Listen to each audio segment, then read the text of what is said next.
Good morning, everyone, and welcome back to Collecting Cars. I'm really pleased to have today from northern Italy, Eugenio Amos of Automobili Amos, which you can see his logo just behind him there. And we were just chatting before we started the video call, and one thing I really want to focus on today is how the likes of Eugenio and other friends and a wider community around the world are inspiring the younger generation to turn into petrol heads like we have been all our lives because of our fathers. So welcome, Eugenio. Thank you very much. Now, for those who follow Eugenio on Instagram, you probably have seen some pictures of his extremely cool office and garage, which you get a small flavor of there, the Italian flair with beautiful emerald tiles on the floor, purple sofa. And this is your man cave, is it? This is my man cave, yes. So a few years ago, I started building this house with my wife and kids, and I decided to have this garage underneath. And I always dreamt to have a garage that looked like a nightclub.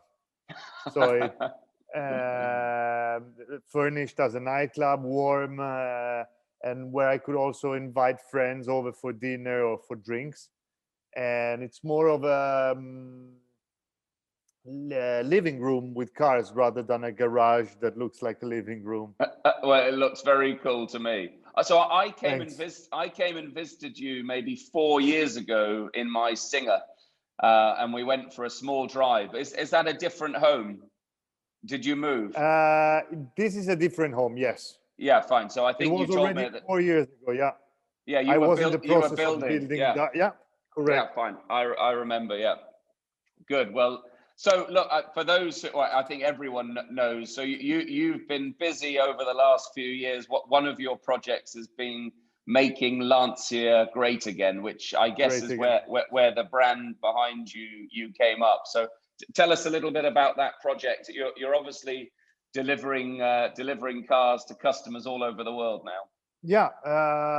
So I had this idea with my friend and business partner, Carlo Borromeo, to build the ultimate Lancia Delta. And we've been inspired, obviously, by Singer and by Icon and other companies that were already doing restomods. And we thought, okay, if an ex-rock star from the UK can build a German car in the US, so why can't two Italian guys can build an Italian car in Italy? And this is how we came with the Futurista project. So, and how many cars have you delivered now? We are working on car number 13 now, out of 20. Okay. And we might be working on a more tuned version of it now, a small series, like five units now, using R5 and WRC technology on it. Okay, amazing. Parts, yeah. And I take it you're the test driver for that project. I'm always the test driver, yes. And so I've seen a few of the cars you've delivered. A friend of mine in Qatar has taken delivery of his car recently. I think you have a couple now in the US. Pearl white with red interior, very nice car. Yeah, and you've been using a car yourself, have you? Up in the Alps. Yeah, I obviously have car number 00. The green car. The green car with the brown Alcantara, and I've been doing lots of shenanigans in that car. Cold weather, warm weather, -20, left in the snow 2 days to see the reaction and how the car would start. We've done like 10,000 kilometers that look like 1,000,000 kilometers to us and to the car. But if you see the car now, it's completely, nobody's seeing the car anymore now. Because it went under massive restoration. I want the car to look like one of my customers' cars. Good.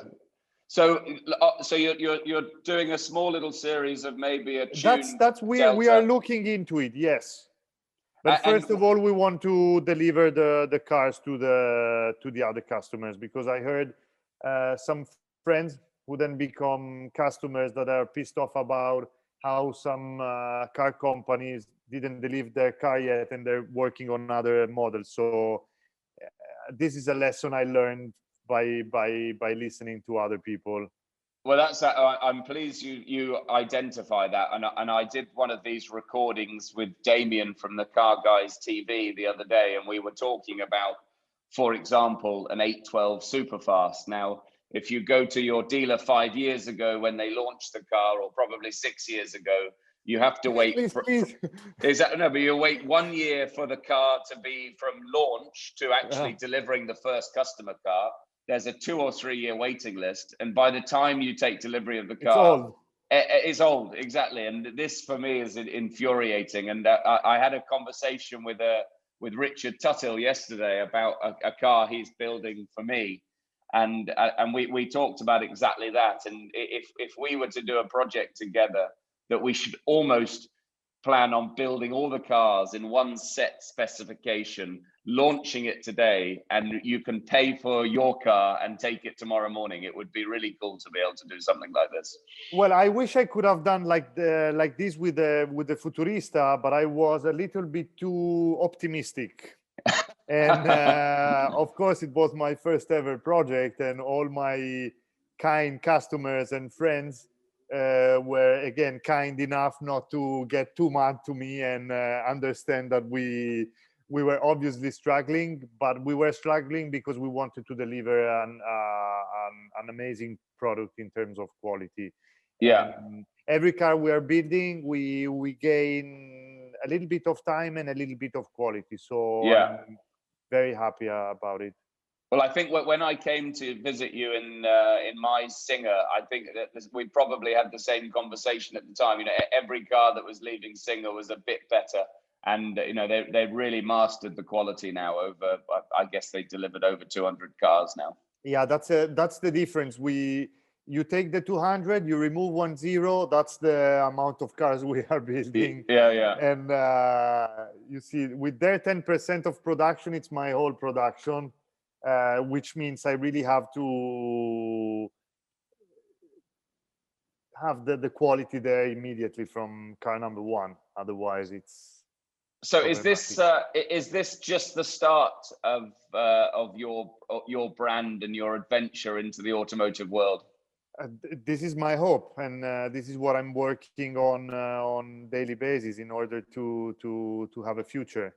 Yeah, so I won't pry too much to ask some of the ideas that might be going around in your head. But is the basis generally going to stick with Lancia? No. Is it going to stick with being Italian? That was a one shot, of course. By being Italian, look at me. There's nothing more Italian than me, and everything you see here. No, jokes apart, no, it must be Italian.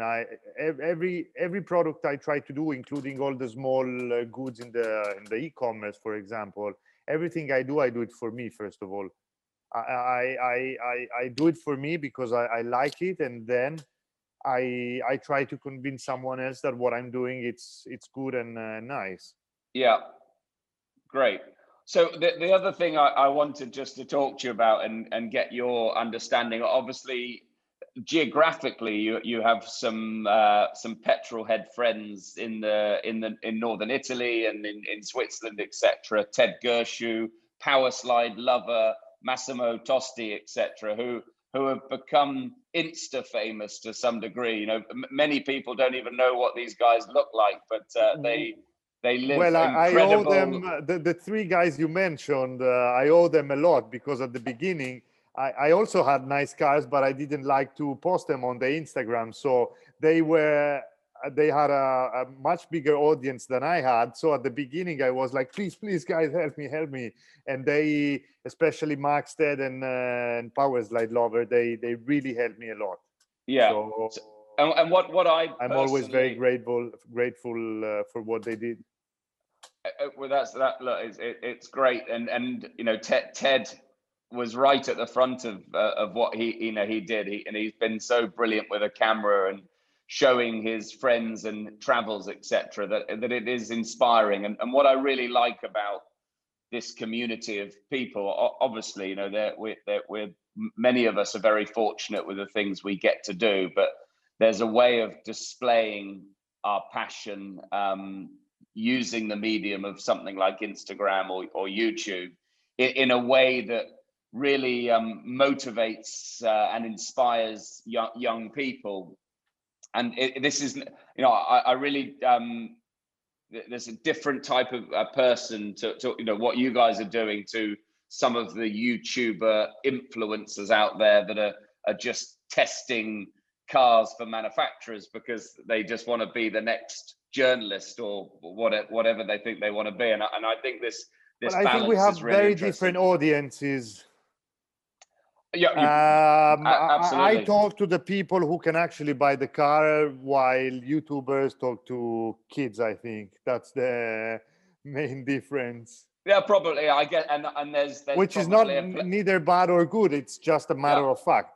Yeah, there's a place for both, I think. Yeah. Yeah, exactly. Yeah. So one thing, obviously, that is so inspiring about what you and some of the people we've just talked about do is how you also drive these cars, because you know we see friends of mine like Chris Harris who are talented racing drivers that go onto controlled roads, racetracks, and slide cars around with smoke coming up everywhere. But you mentioned Chris. Chris, please come and test the Futurista, please. We'll fly them out. We're not allowed into Europe yet. Okay. I'll sneak the Futurista in. Send one to the UK. I'll make sure it's delivered to him. No, but so obviously we've seen your part of the world is covered in snow at the moment. So you know, we see these amazing videos of you sliding the Futurista around the Dolomites or Samoritz, and the same with Power Slide Lover, etc. You know, the driving talent with these cars is incredible. Yeah, I think, I mean, cars are meant to be driven, no? That's the purpose. It's not only going from A to B, but it's how you go from A to B. Or maybe you don't even have to think about going from A to B. It's just what happened in the middle, you know, that's the funny part. And I'm still shocked about people being impressed about the fact that we drive the cars, because what should we do with the cars? Well, I'm not, I mean, point... I'm not talking about you, but in general, I think this is the minimum we should do, rather than keeping the cars in underground banks or collections, you know. No, I guess there's something quite sad to see a 2-year-old Ferrari for sale in central London with 230 miles on the odometer. But I've done that too. I think it's just it went all completely crazy and out of control. I think the whole automotive industry. Yeah. The thing about being rare and being a commodity, so you buy it and you sell it for more, and then if you don't have it immediately, then you cannot sell it for. It's all part of this craziness. It is crazy. Well, I think to the biggest extent, it's over now. You know, this way, certainly for the next few years. And that's also part of the reason why we have shitty cars most of the time. Yeah, exactly. Yeah. So going back to the driving, I guess it's again because of your geographical location and having to learn to drive on snow, probably similar to the Scandinavians as well. But you know, is this just is this a talent you're taught? Well, I remember. So I lost my father when I was very young, and I grew up with my mother, and she couldn't keep me too tight. She did what she could, but I was always stealing. I had a sister who was 7 years older than I am.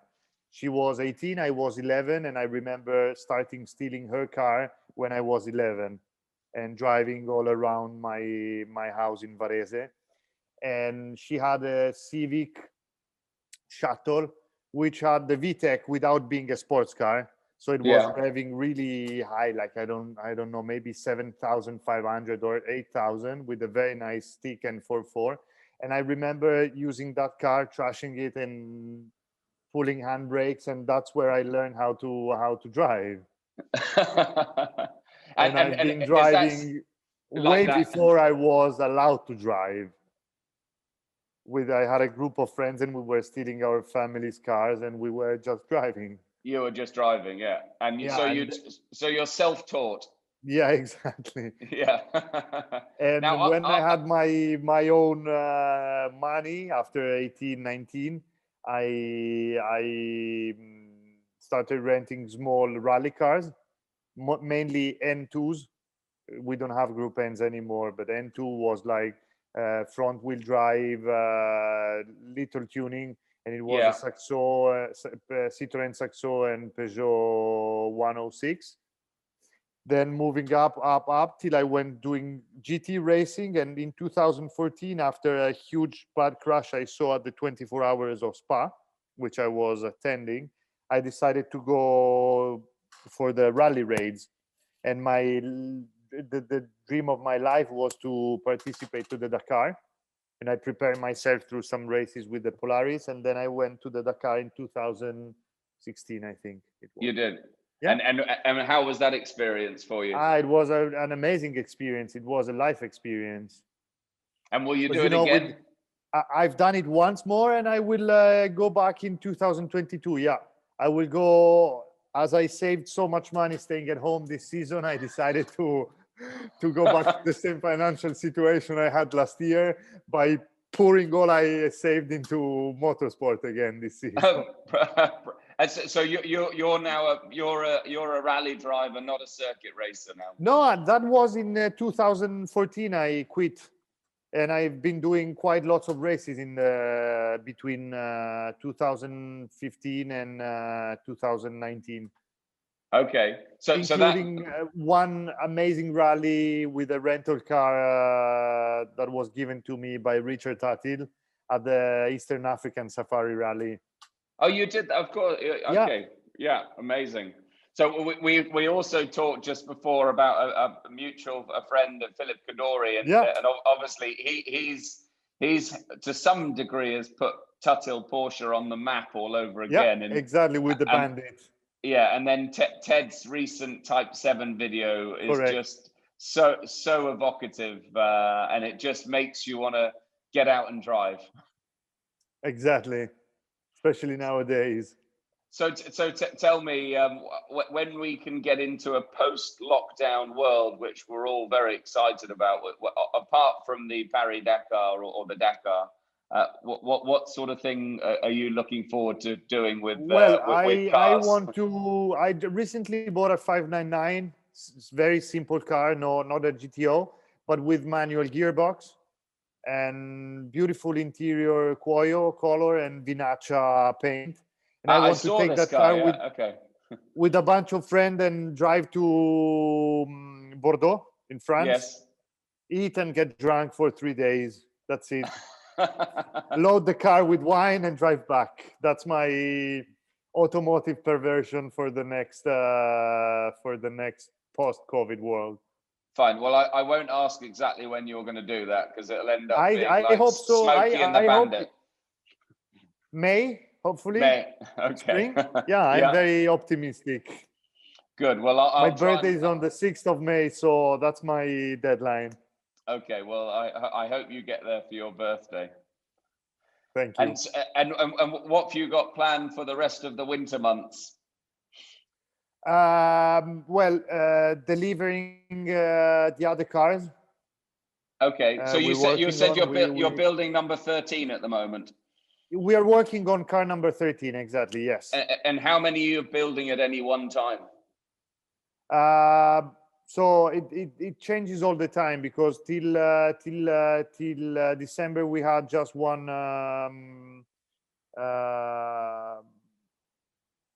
How do you call it?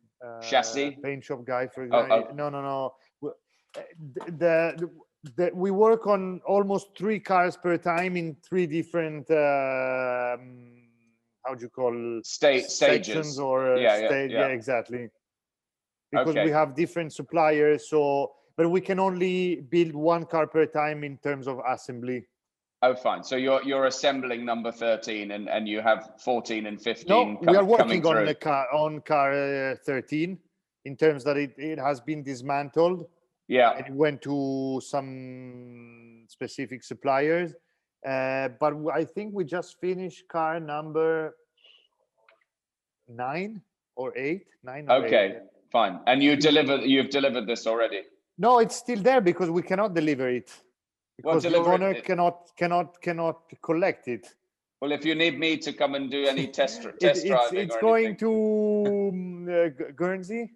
Okay. Oh yeah. Okay. Yeah. Brilliant. Okay. Well, so that won't do so many miles then. Yeah. Exactly. And it's beautiful pearl white with blue interior. It's a beautiful car.